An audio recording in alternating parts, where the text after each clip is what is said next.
अस्सलाम वालेकुम नाज़रीन, मैं हूं मोहम्मद अकरम और लॉ अफेयर्स के इस प्लेटफॉर्म पर आज जो हमारे साथ शख्सियत मौजूद हैं वो किसी तारीफ़ के मोहताज नहीं और पाकिस्तान मुस्लिम लीग फंक्शनल के वाइस प्रेसिडेंट अभी हैं और आज हम उनसे बातचीत शुरू करेंगे। तो स्टार्ट करते हैं। अस्सलाम वालेकुम सर।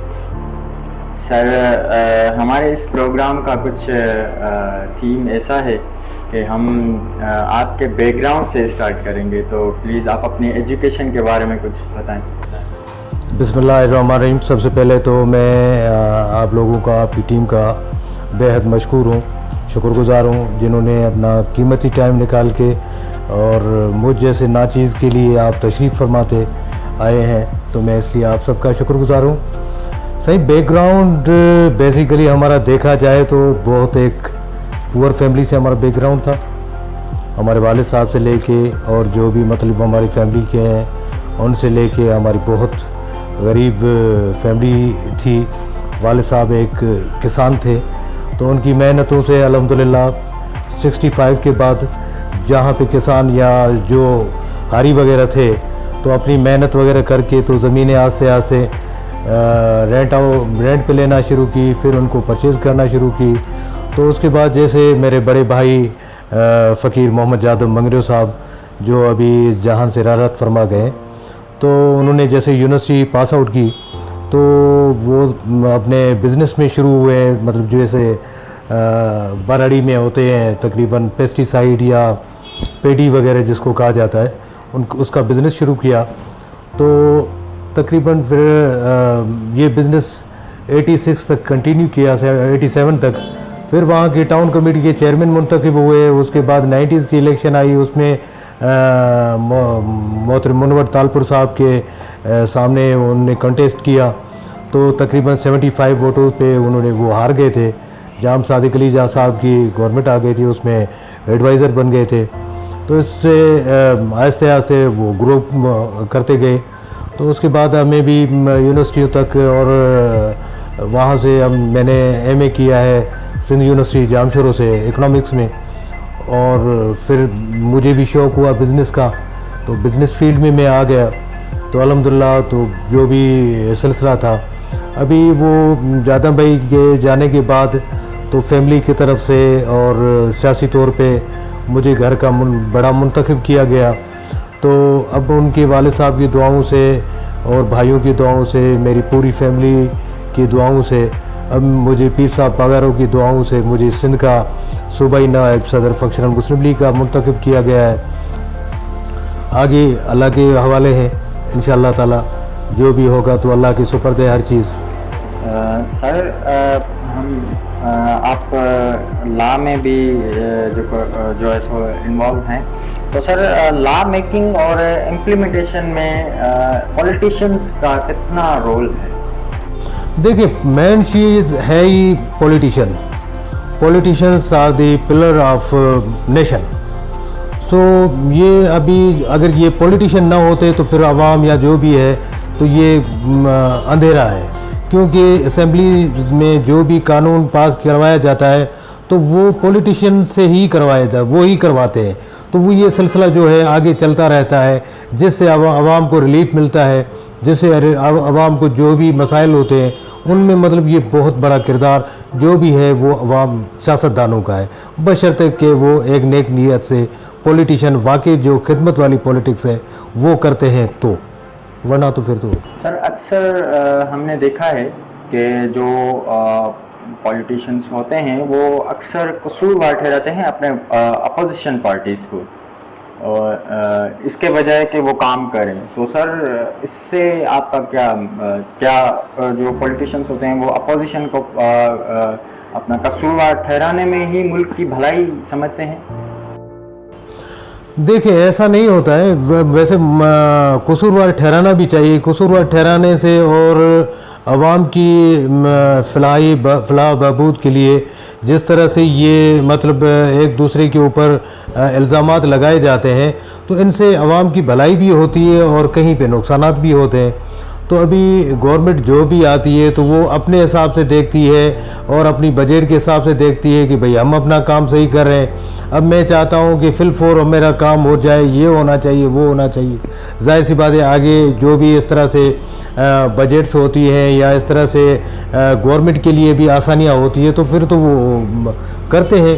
वैसे अपोजिशन को अहमियत देनी चाहिए गवर्नमेंट को, क्योंकि जिस तरह से अपनी अपोजिशन आराम से बैठी रहती है, हर चीज़ को कोने कोचे को या हर चीज़ को देखती रहती है, इस तरह से गवर्नमेंट वाले नहीं देखते रहते, क्योंकि वो अपने नशे में गर्क होते, इक़्तिदार की कुर्सी पे बैठे होते।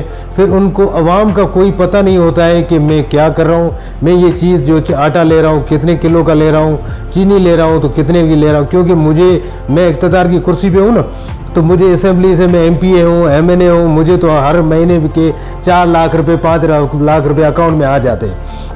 मैं मिनिस्टर हूँ तो मेरे पास बजट अल्हम्दुलिल्लाह इतनी होती है 60 अरब 50 अरब, तो मुझे आप या जो भी गरीब है कोई वो नज़र में नहीं होता है। इसलिए अपोजिशन जो आंसू बहाती है अपना, वो अपने हक पे बहाती है, आवाम के हकूक़ के लिए बहाती है, क्योंकि उनको चीज़ रियलिटी नज़र आती है। अब वो गवर्नमेंट वालों को ये इक़्तिदार की अभी जो इक़्तिदार की आजकल की मैं रिसेंट जो इक़्तिदार पे जो लोग बैठे हुए हैं, क्योंकि ये मतलब ये प्रोफेशनल पॉलिटिशियन नहीं है, इनको कोई प्रोफेशनल पॉलिटिक्स या इनका बैकग्राउंड पॉलिटिशियन वाले वो नहीं है। कोई कहाँ से उठा लिया, किसी को कहाँ से लेके आए, जो उसको लेके आए जो खाऊ पुट है, जो कमा के आता है, जिसको आगे वालों को खिलाता है, जिसको आवाम का या उनका कोई दर्द तकलीफ़ नहीं थी। उनको दर्द और तकलीफ़ यही होती है कि मेरे डिपार्टमेंट में अभी 60 अरब रुपए आए हैं तो मैंने कितने रखने, ऊपर साहब को कितने पहुंचाने, उस साहब को कितने पहुंचाने। तो ये सिलसिला है, इस सिलसिले को बंद होना चाहिए। मैं ख़ास तौर पे इस आपके इस चैनल की तवज्जो से ये मैं चीफ़ ऑफ आर्मी स्टाफ को और president Pakistan, prime minister Pakistan और chief justice of supreme court, chief justice of Sindh, इनको मैं अपील करूंगा कि खुदारा आप ऐसे इदारे जहाँ पे ये करप्शन हो रही है, जो आवाम की सहूलत को नहीं समझा जा रहा, उनको सहूलियात नहीं दी जा रही, उस पर एक्शन किया जाए। अच्छा, अक्सर कर हम देखते हैं कि जो हमारे पॉलिटिशियंस होते हैं, MNA साहब या जो हमारे MPs होते हैं, तो सर उनकी जो ग्रेजुएशन होती है, वो ग्रेजुएशन जो हुई होती है वो LLB में हुई होती है। तो सर क्या इससे उनको बेनिफिट होता है, पॉलिटिशियंस को बेनिफिट होता है? सर देखें, ये हमारी बदनसीबी है पॉलिटिशियन की, क्योंकि इसमें अक्सरियत ला किए हुए नहीं है, क्योंकि ये सिर्फ और सिर्फ इनको कोई कानून का नो हाउ का पता है नहीं। कोई किसी को कुछ, अगर इनको कानून का पता होता तो कि कानून है क्या चीज़ और कहाँ पे इम्प्लीमेंट होना है, मतलब कानून तो कानून होता है ना। अगर ये सारे ग्रेजुएट हो जाए ना लॉ में, मैं खुद अभी 3rd ईयर का स्टूडेंट हूँ, मैं खुद लॉ कर रहा हूँ, मैं इसलिए लॉ कर रहा हूँ, मैं पढ़ भी रहा हूँ साथ साथ, और अपने काम को भी टाइम दे रहा हूँ, अपनी पढ़ाई को भी टाइम दे रहा हूँ, और ये इसलिए कर रहा हूँ। और मेरी फैमिली में अल्लाह की मेहरबानी से मेरे भतीजे हैं, वो बैरिस्टर हैं, हिदायतुल्लाह, वो लंदन से बैरिस्ट्री करके आए। ये दूसरे मेरे भतीजा है मोएब, ये अभी लास्ट के उसके में वकालत में 3rd ईयर का स्टूडेंट है। मेरे भांजे हैं, मेरा दूसरा भी भतीजा है। तो ये अल्लाह की मेहरबानी से पूरी फैमिली को लॉ क्यों करवा रहे हैं? सबको कोई सियासतदान नहीं होना है, सियासतदान एक होता है फैमिली में। बाकी कानून का सबको पता होना चाहिए कि कानून क्या चीज़ है, क्योंकि आगे जो जिसको कानून का पता होगा, उसको हर अपनी फैमिली का भी पता होगा कि इस फैमिली को किस दायरे तक चलना चाहिए। तो ये कानून है, घर में भी कानून होता है और ऊपर असेंबली में भी कानून है, तो हर किसी के लिए कानून है। सर अक्सर जो हमारे यहाँ पॉलिटिशियंस होते हैं और एक आम आदमी जो हमारे पब्लिक जिसको कहा जाता है, तो सर क्या पब्लिक के लिए और एक पॉलिटिशियंस के लिए क्या कानून एक ही जैसा है, एक ही बराबर है? देखिए जनाब, कानून एक ही है पूरी दुनिया में, जहाँ पे भी देखा जाए कानून एक है। रूल एंड रेगुलेशन जो भी होते हैं तो उन पे इम्प्लीमेंट करना या करवाना, ये हमारा काम है। कानून एक है जिस पे हमारी जितनी भी इंतज़ामिया है उनके लिए भी कानून है कि आवाम के लिए भी वही है, पॉलिटिशियन के लिए वो है, लेकिन इम्प्लीमेंट नहीं होता। तो ये इम्प्लीमेंट होने की ज़रूरत है। और सर मेरा जो है आपसे एक सिंपल सा क्वेश्चन है कि आपने पॉलिटिक्स ही क्यों ज्वाइन की? देखिए, अल्लाह की मेहरबानी से मेरी फैमिली का, मेरे वालिद साहब का, मेरे बड़े भाई अदज आदम का और हमारा यही जज्बा रहा है खिदमत का। अब जिस दफ्तर में बैठा हुआ हूँ, ये मेरी एक वालदा के नाम से जीजल माँ हॉस्पिटल है, तो ये मेरा फ़िलाई काम है। ज़रूर इसमें कुछ फ़िलाई काम होता है, कुछ इसमें हमारी इतनी वो इनकम सोर्सेज भी होते हैं जिससे मतलब इनकी हॉस्पिटल के जो अखराजात वगैरह होते हैं उनको पुर किया जाता है। तो ये एक खिदमत का जज्बा अल्लाह की मेहरबानी से ये हमारे रग में है, हमारे खून में है। मदारस भी हैं हमारे, वो भी चलते हैं अल्हम्दुलिल्लाह वालिद साहब की तरफ से। तो ये जज्बा है खिदमत, जो सियासत है, सियासत भी एक खिदमत है। उस खिदमत के जज्बे से आप देखेंगे, आप सियासत को देखेंगे, आप करप्शन के हिसाब से तो बिल्कुल आप बहुत अच्छे करप्ट और पैसे वाले हो जाएं अल्लाह की मेहरबानी से। मुझे ऐसे करप्शन के लिए मेरे लिए ये चीज़ें हराम है, क्योंकि मुझे अल्लाह पाक का बहुत कुछ दिया हुआ है। अल्हम्दुलिल्लाह अल्लाह पाक मुझे अल्लाह की मखलूक की खिदमत करने का मौका अल्हम्दुलिल्लाह दिया है, और मज़ीद मैं मौका चाहता हूँ रब से कि मुझे मौका दे और मैं इन सब की खिदमत कर सकूँ। तो ये खिदमत का जज्बा होना चाहिए बस। और सर अपना अगर हम ये करें कि हम इस मुल्क को पॉलिटिक्स से एक मंथ के लिए आज़ाद कर दें, तो आपके ख्याल से क्या ये मुल्क चल सकेगा? बिल्कुल नहीं, जाहिर सी बात है, कहाँ से चलेगा, कैसे चलेगा? क्योंकि ये तो एक चीज़ बनी बनाई हुई है ना, ये एक सियासतदानों ने बनाई है ना। अब वो सियासतदान से अगर आप माइनस पे चले जाएंगे तो फिर कौन होगा, क्या होगा, कौन आपकी तरफ से बोलेगा? बोलने वाले ही अगर चुप करवाए जाएंगे तो फिर कौन बोलेगा? आपके हुकूक की रसाई कौन करेगा? ये हम जैसे टूटे फूटे हैं ये करते हैं।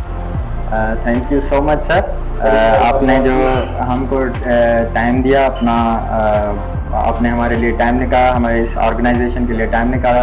नहीं, हम इंशाल्लाह ताला हमेशा आपके साथ हैं। आपकी ये मोहब्बत है, मेहरबानी है, जो आप वहाँ से आप एक न्यूली ग्रेजुएशन की तरफ जा रहे हैं, तो आप लोगों में ये जज्बा है, एक लोगों की ये भी एक सियासत है, ये भी एक खिदमत है। तो ये इसको मैं आपको सलाम पेश करता हूँ कि ये हर किसी के दरवाजे पे आप जाते हैं, उनकी व्यूज़ लेते हैं और उनको इकट्ठा करते हैं। ये भी आवाम की खिदमत है। कहीं न कहीं से किसी न किसी की कोई ना कोई बात तो पहुँचेगी ना कि यार कि ये बात कहीं पे हो रही है तो क्यों हो रही है, मतलब ये वो तो सब वैसे सबको पता भी है, लेकिन आप लोगों को सलाम है और अल्लाह पाक आपको सबको, आपकी टीम को अल्लाह पाक तरक्की अता फरमाए। हमारी दुआएँ, हमारा साथ आपके साथ है। बड़ी मेहरबानी।